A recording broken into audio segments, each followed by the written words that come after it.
지난 2024년 12월 3일 저녁 10시 27분에 대한민국 대통령은 황당한 이유로 계엄을 선포했습니다. 그러나 2시간 만에 국회에 계엄 해제 요구안 결의안이 통과가 되었고 계엄은 실패했습니다. 이후 조사를 통해서 드러나는 소식들을 들어보면 그 음모와 계획 그리고 무속과 무당 점쟁이들의 개입이 우리를 더 놀랍게 합니다. 그리고 지금은 부하들은 구속되어서 고생하는데 자신은 살겠다고 숨어있는 대통령의 모습을 볼 때 안타깝기 그지없습니다. 공교롭게 그 와중에 한강 작가의 노벨상 문학상 시상식이 있었습니다. 그 한강 작가는 수상 기념 강연회에서 이런 말을 했습니다.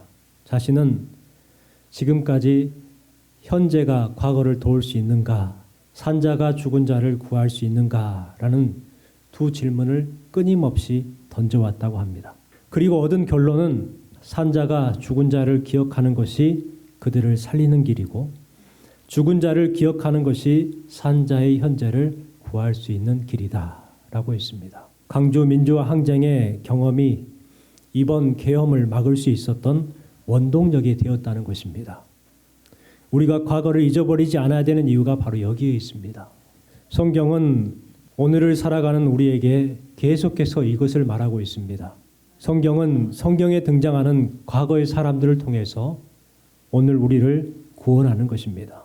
과거의 옛날 이야기 그 말씀을 통하여서 오늘 우리를 구원하시는 것이 바로 성경이요 하나님의 뜻이라는 것입니다. 이사야 선지자가 부름을 받기 전에 이스라엘은 잘못된 곳에서 기쁨을 찾고 있었습니다.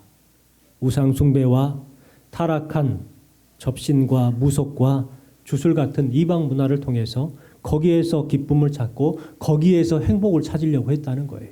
그러나 결국 하나님의 심판으로 무자비했던 바벨론의 침략을 받아서 나라는 황폐화되어 버렸고 포로가 되어서 짐승처럼 끌려갔습니다. 그러한 가운데 이사야 선지자는 그 시대에 하나님의 말씀을 전하고 있습니다. 17절 말씀을 보세요. 보라, 내가 새 하늘과 새 땅을 창조하나니 이전 것은 기억되거나 마음에 생각나지 아니할 것이라. 지금 절망의 시간을 보내고 있는 그들에게 하나님께서 새롭게 창조하실 그 새 하늘과 새 땅, 그 행복한 나라를 바라보라는 것입니다.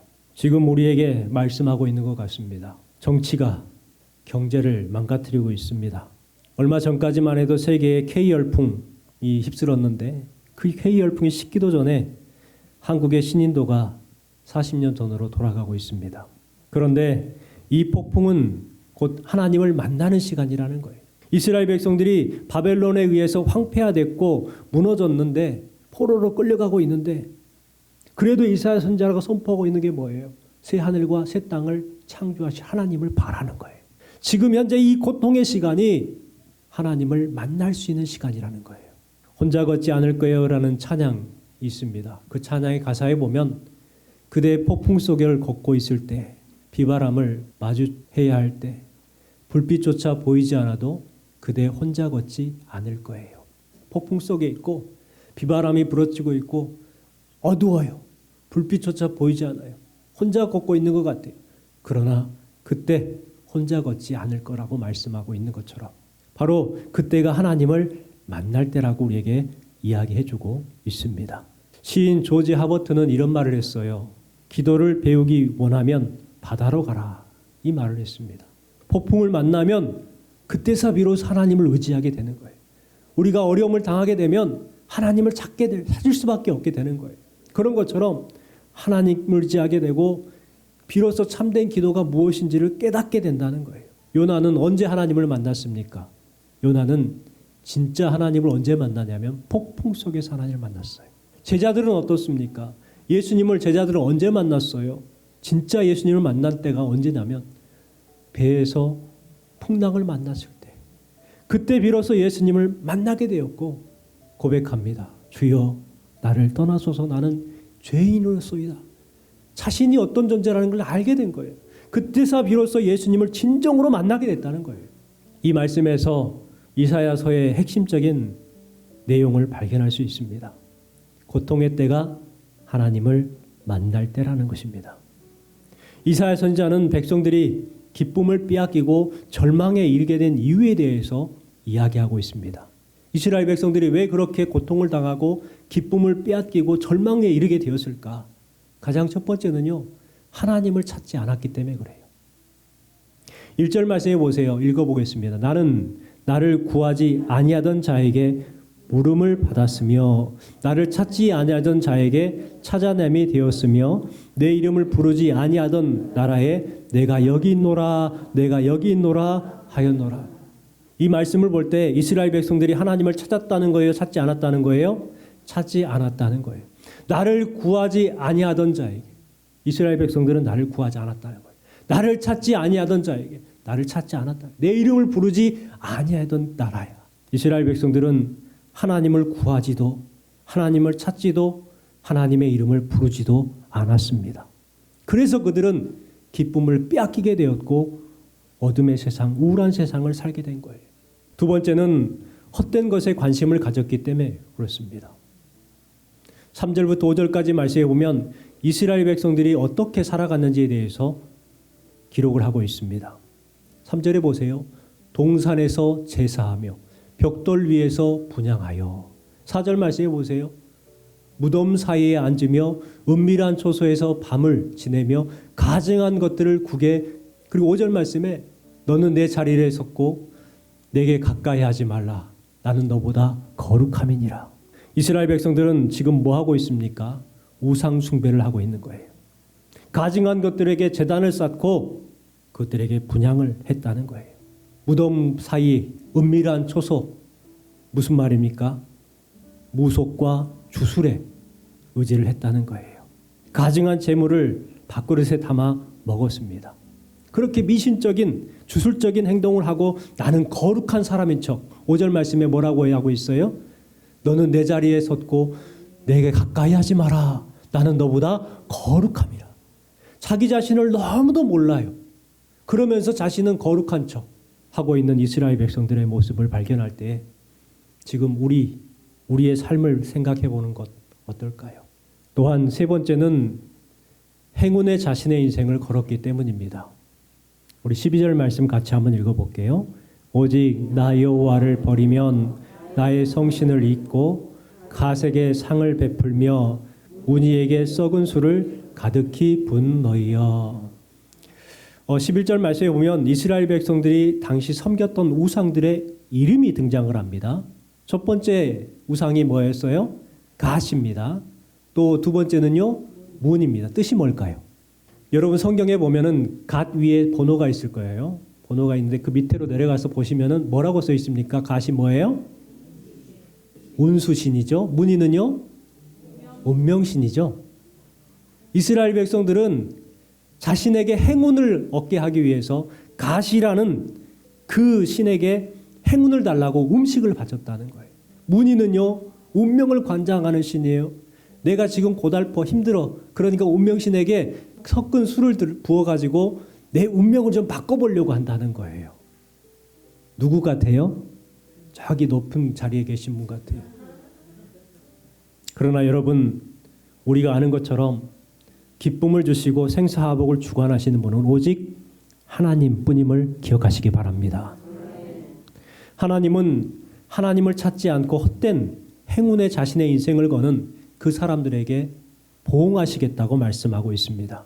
6절 말씀해 보세요. 보라, 이것이 내 앞에 기록되었으니 내가 잠잠하지 아니하고 반드시 보응하되 그들의 품에 보응하리라. 여러분, 그렇다면 우리는 어떻게 살아가야 될까요? 많은 이스라엘 백성들이 하나님을 떠나서 행운과 운명을 바꾸기 위해서 갓신과 문희신에게 그렇게 제물을 드리는 세상이었습니다. 그것이 어떻게 보면 잘 살 수 있는 방법이고 자기가 행복해지고 기쁨의 삶을 살 수 있는 방법인 것처럼 여기고 유행했습니다. 그렇게 하지 아니하면 못 살 것처럼 그렇게 생각되던 시대가 바로 그 시대였어요. 그런데 8절 말씀에 보니까 뭐라고 말씀하냐면 그렇게 우상 숭배가 팽배한 세상 가운데에도 하나님을 의지하고 하나님을 바라봤던 경건한 사람들이 있었다는 거예요. 포도송이에는 즙이 있으므로 사람들이 말하기를 그 그것을 상하지 말라. 거기 복이 있느니라. 그런 것처럼 내 종들을 위하여 그와 같이 행하여 다 멸하지 아니하고, 하나님께서 이 세상을 완전히 멸하지 않는 이유는 그래도 여전히 깨어서 기도하는 그 거룩한 성도가 있기 때문에 멸하지 않으신다는 거예요. 여러분, 저와 여러분이 바로 그와 같이 깨어있는 거룩한 성도가 될 줄 믿습니다. 세상의 사람들은 행운에 자신의 인생을 맡깁니다. 세상 사람들은 운명을 바꿔보려고 무속을 찾습니다. 그러나 우리 성도들은 그런 것에 현혹되는 것이 아니라 하나님을 바라보고 끝까지 하나님 앞에 경건한 삶을 살아가야 될 줄 믿습니다. 하나님께서는 이스라엘 백성들에게 기쁨을 주시기 위해서 세 가지를 명하십니다. 가장 첫 번째는 뭐냐면 보라라는 것입니다. 보라는 명령을 따를 때 우리는 더 기쁘게 더 뜨겁게 살아갈 수가 있습니다. 이사야서 65장에 보면 계속해서 보라는 말씀이 반복이 되고 있죠. 6절 말씀에 보면 보라 반드시 보응하되 그들의 품에서 보응하리라. 13절 말씀부터 14절까지 말씀에 보면 계속 보라 보라 보라 보라라고 말씀하고 있고, 17절 말씀에도 보라 내가 새 하늘과 새 땅을 창조하나니 이전 것은 기억되거나 마음에 생각나지 아니할 것이라. 여러분, 보라라는 의미는 두 가지가 있어요. 첫 번째는 하나님의 하시는 역사, 일하심을 보라는 거예요. 그리고 두 번째는요, 너 자신을 알라는 거예요. 너의 허물을 보아라. 너의 삶을 직시해라. 이렇게 말씀하고 있는 거예요. 정승호 시인이 쓴 이 의자라는 책이 있는데, 이 주인공은 얼마 전에 이제 가게에서 일을 하다가 망했어요. 그래서 처분을 했는데 손해가 컸습니다. 백수가 되었습니다. 허망한 마음에 이제 부모님이 돌아가셨는데 고향집에 가서 이렇게 털푸덕 앉았어요. 그런데 마당 앞에 보니까 의자가 놓여 있었습니다. 그 의자는 연로하신 어머니가 거기에 앉아서 멀리 하늘을 바라봤던 그런 의자였어요. 그 생각이 나서 그 의자에 자신이 앉았습니다. 그리고 어머니가 했던 것처럼 먼 산과 하늘을 바라봤어요. 이제 집에 돌아오려고 할 때 그 의자를 차에 실었습니다. 허름한 의자였기 때문에 먼지가 많이 묻어 있었겠죠. 그래서 의자를 싣고 이제 집에 가서 그 의자를 싣고서 이제 베란다에다가 놓으려고 하는데 아내가 그러는 거예요. 더러운 거 왜 가지고 왔냐고. 그래도 꿋꿋하게 씻어서 베란다에 놓았습니다. 그리고 그 베란다에 이제 어머니처럼 앉아서 산을 보기 위해서 딱 앉았어요. 그런데 의자가 기우뚱기우뚱 거리는 거예요. 이상하다 싶어가지고 조금 치수에 차이가 있는가 보다 생각을 하고 눈대중으로 톱을 가지고 한쪽을 좀 잘라냈어요. 그래도 기우뚱기우뚱 거리는 거예요. 왜 그러지? 하고 또 이제 한쪽을 또 잘라냈어요. 그래도 그러는 거예요. 세 번째 쪽 잘라냈어요. 그래도 그러는 거예요. 아, 왜 그러지? 하고 그냥 옆으로 딱 하고 베란다에 철퍼덕 앉았습니다. 그랬더니 알게 된 게 있었어요. 의자 다리의 높이가 안 맞아서 그런 것이 아니라 베란다 바닥이 울퉁불퉁해서였다는 거예요. 여러분, 이 이야기를 통해서 우리는 뭘 할 수 있냐면 우리는 자꾸 나의 허물은 모르면서 다른 사람의 허물을 안다는 거예요. 그래서 이거를 바꿔야 된다, 저걸 바꿔야 된다, 저 사람이 문제고 이 사람이 문제다 하면서 자기는 문제가 없는 것처럼 여긴다는 거예요. 그런데 누가 문제였어요? 내가 문제였어요. 주님께서는 지금 그 말씀을 하고 있는 거예요. 보라는 거예요. 나를 보라는 거예요. 너 자신을 좀 봐봐라. 그리고 하나님의 일하심을 보라는 거예요. 여러분, 이번 한 해 동안 나의 허물을 알고 부족함을 인정하고 하나님의 이루실 새 일을 바라보는 성도, 그럼을 통해서 기쁨과 감사함의 삶이 되시기를 주님의 이름으로 축원합니다. 두 번째는 기뻐하고 즐거워하라 말씀하고 있습니다. 우리 18절 말씀을 같이 읽어볼게요. 너희는 내가 창조하는 것으로 말미암아 영원히 기뻐하며 즐거워할지니라. 보라, 내가 예루살렘을 즐거운 성으로 창조하며 그 백성을 기쁨으로 삼고. 자, 주신 말씀에 보면은 내가 창조한 것으로 말미암아 하나님께서는 영원히 기뻐하며 즐거워할지니라 이렇게 말씀하고 있어요. 또한 내가 예루살렘을 즐거운 성으로 창조하며 그 백성을 기쁨으로 삼는다고 말씀하고 있습니다. 우리는요, 하나님이 기뻐하시는 사람들이에요. 하나님께서 즐거워하는 사람들이에요. 그래서 영원히 기뻐하며 너희도 영원히 즐거워하라 명령하고 있습니다. 왜냐하면 하나님은 하나님의 백성을 기쁨으로 삼으셨기 때문입니다. 여러분, 우리는 말씀드렸듯이 하나님의 기쁨입니다. 이 사실을 믿는다면 우리는 감사하지 않을 수가 없어요. 우리는 기쁘지 않을 수가 없는 거예요. 우리가 삶을 살아갈 때 즐겁지 않을 수가 없는 거예요. 그런데 여러분은 어떠신가요? 어떤 교회에서 실제 있었던 일이라고 합니다. 그 교회 목사님은 이제 성도들이 주일에 드린 감사헌금을 예배 시간에 이제 읽어 줍니다. 오늘 누구 집사님께서 감사헌금을 하셨습니다. 뭐 하면서 기도 제목을 이제 읽어주는 거예요. 그러면서 이제 읽어주는데 황당한 감사 제목이 올라왔어요. 보니까 뭐라고 써 있냐면, 하나님, 방귀가 나오게 해주셔서 감사합니다. 이렇게 감사헌금 봉투에 쓰여 있었어요. 아, 그런가 보다 하고 두 번째 또 감사헌금 봉투를 보는데 이번에는 이제 시어머니가 감사헌금을 했던 것 같아요. 하나님, 우리 며느리 방귀 나오게 해주셔서 감사합니다. 성도들이 막 웃기 시작했습니다. 그래 또 보니까 세 번째 봉투에 뭐라고 써 있냐면, 하나님, 우리 엄마 방귀 나오게 해주셔서 감사합니다 하고 나왔다는 거예요.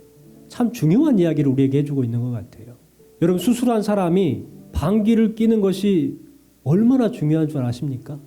우리 표현이 좀 방귀라고 해서 그런데 가스가 이제 배출이 되잖아요. 뱃속에 찬 가스가 배출이 돼야 그때 비로소 뭘 먹을 수 있어요? 밥을 먹을 수 있어요. 그러니 수술을 끝나고 나서 노심초사 기다리는 게 뭐예요? 방귀인 거예요. 여러분, 방귀를 딱 끼면 그때서 살았다 한다는 거예요. 방귀도 고맙죠. 방귀 끼는 것도 감사할 때가 있다는 거예요.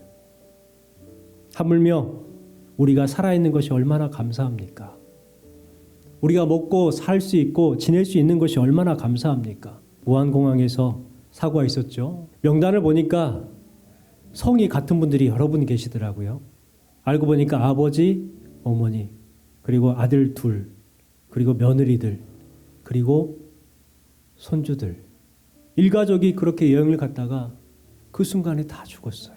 생각을 해보면 우리가 살아있는 것 자체가 감사하고 기뻐하고 즐거워해야 될 것이 아닌가 생각을 해봅니다. 현대인의 성경을 보면 18절을 이렇게 번역을 하고 있습니다. 같이 한번 읽어볼게요. 너희는 내가 창조하는 것을 보고 영원히 기뻐하며 즐거워하라. 내가 만들 새 예루살렘은 기쁨이 충만할 것이며 그 백성들은 행복할 것이다. 하나님께서 그 백성들은 행복할 것이다 라고 말씀하고 있어요. 여러분, 하나님의 백성은 기쁨을 누리면서 행복하게 된다는 것입니다. 이 말씀을 기억하시고 한 해 동안 행복한 한 해의 삶이 되시기를 주님의 이름으로 축복합니다. 마지막 세 번째는 베푸신 은혜를 누리는 겁니다. 20절부터 25절까지 내용을 보면 하나님의 백성들이 누리게 되는 행복한 삶에 대해서 자세하게 기록하고 있습니다. 그 내용의 핵심이 뭐냐면 누리라는 거예요. 누리라. 22절 말씀 같이 읽어볼게요.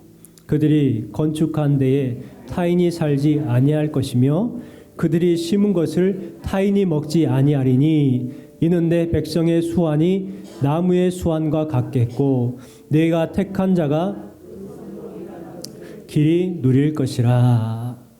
건축한 데에서 타인이 살지 아니할 것이다. 심는 것을 타인이 먹지 아니할 것이다. 백성의 수완이 나무의 수완 같겠고 내가 택한 자가 그 손으로 일한 것을 길이 누릴 것이다. 누리라는 거예요. 누리라.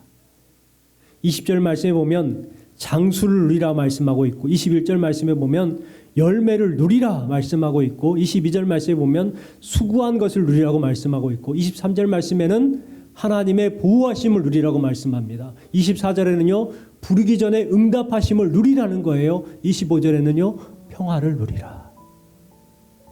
하나님께서 그렇게 조성해주고 창조할 테니까 너희들은 뭐 하라고요? 누리라는 거예요. 누리라고 허락해 주시는데 우리는 누려요? 못 누려요?